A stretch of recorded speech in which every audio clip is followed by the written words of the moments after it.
Now, let's bring on the big cheese, the doyen of the young ladies of Collectormania 4, and meet Elijah Wood of Lord of the Rings fame. I wondered, what was less stressful, meeting the fans or guarding the One Ring? No jokes from you, thanks. I think it's a lot less stressful. It's been quite nice. I've actually really enjoyed today, and we're doing this tomorrow as well.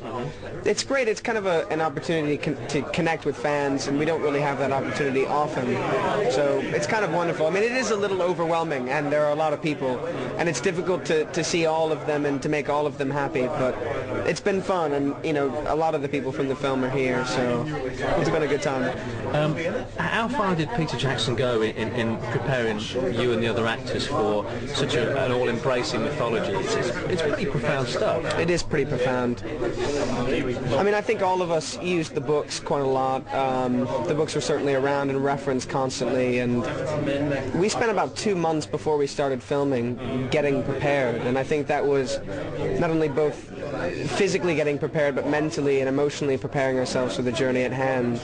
And that was also understanding, you know, the all-encompassing themes, as well as our own personal, you know, journeys for our characters and the relationships, you know, that would unfold. And I think it was really in that time that we got a full grasp of the themes that were at play. And as we kind of moved along on the journey and we sort of learned more about our characters through that journey, I think those themes became more present and would sort of be expounded upon as we would reach moments where those themes were more relevant. But it was massively important. I mean, Peter wanted to be really true to the books, and it's those themes that make the books, you know, important and make the characters' journeys important, and I think endear you as a reader to those characters. So, when the Hobbit feet and ears have been removed at the end of an arduous shoot, is it possible to leave Frodo behind, or did Elijah inevitably take something of the part home? I mean, I think you put a certain amount of yourself into every character you do, be it a large percentage or a small percentage. I don't know if Frodo necessarily followed me home in terms of, you know, the burden that he was dealing with, or, you know, mentally or emotionally what he was going through in terms of the darker moments. But I think the character's always with you, to a certain degree. Not in any noticeable way, but, you know, certainly when you're in that world for as long as we were, you sort of where the character ends and you begin starts to blur after a while, I think. All three of the films use blue screen and CGI technology, and other techniques, including tennis balls or a C-stand. New balls, please, Mr. Jackson. or like right on, almost on the lens a lot of the time as well, because Peter loves his close-ups. So how do you react to things that often weren't there? In theory, it's a challenge, because obviously it's all about imagination and making believe that something's there and having a somewhat of a visual in your mind of what it is you're reacting to. But for us, it became so normal. You know, we had to react to things that weren't there constantly. I mean, I think the most challenging initially was probably Gollum, because it involved physical interaction, not just simply reacting to something. Yeah. You know, once it took a while, I think, to get over that and to get used to that process. But once we got used to that, it was another day on Lord of the Rings. Of course, it wasn't always about visualization for the actors, as help was often at hand. Back to Elijah.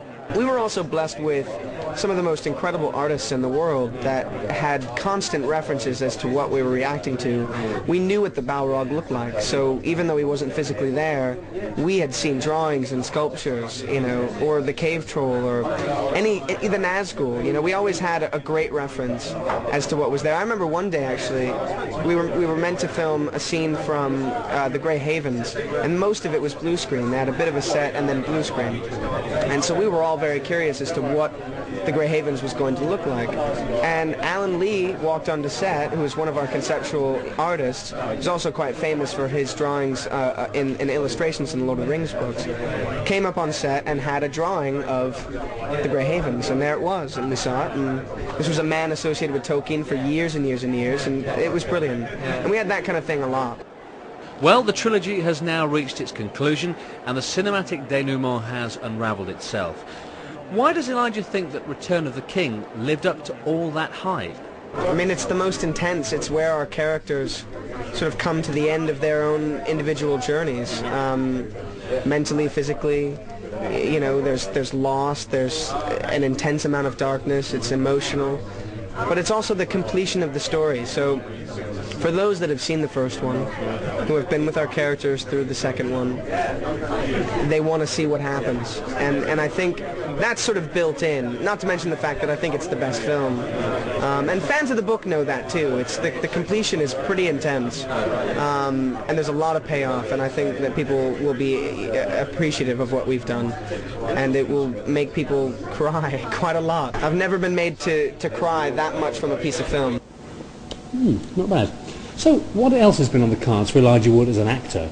I did a movie earlier this year called Eternal Sunshine of the Spotless Mind that Charlie Kaufman, the guy who wrote Being John Malkovich, an adaptation, wrote. And Michel Gondry, who's an amazing French director, done a lot of videos for Bjork, so on and so forth. Brilliant. Directed. And Kate Winslet's in it, and Jim Carrey, and Kirsten Dunst. And it's a really interesting film about the erasing of people's minds. So I think there's been some of that today.